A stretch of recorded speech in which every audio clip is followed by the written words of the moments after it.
Kubor ka Batesi TV. Lawan Rashapi da ka Orange Nissan Looms Hopo near Fire Brigade Shillong. Ringkat bat ka net footage. Ordar mapi. Minwan ra mangi hakerdog ying jongpi.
Kajela Meghalaya kala kenjo hadu sanspa sa pusaungut ha kajing don jong ki preu ki balayap na kajing ebet di kajing pang COVID-19 da kajing klat biang sa arpongut ki breu ha ka arpu pratrik ubenai jemang arajar arpu wei. Kini ki arpongut ki balaklat no ki kentum ya kat nyongut na East Khasi Hills District, uwei na West Gentia Hills District, uwei na Ribhoi District, but uwei na West Garo Hills District.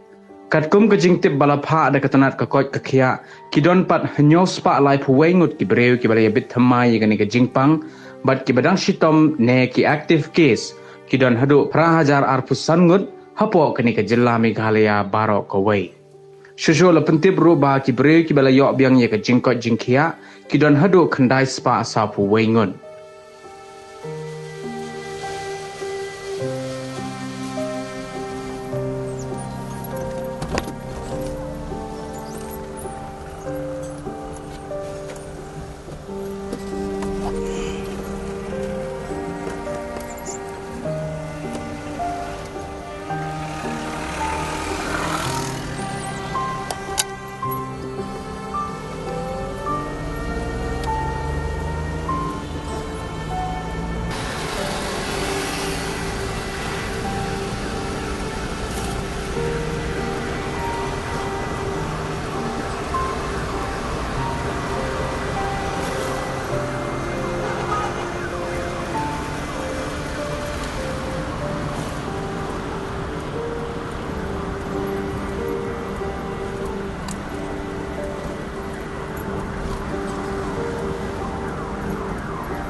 kasni jo kajing yap kalang kapot bakabor kapot kalang kubukum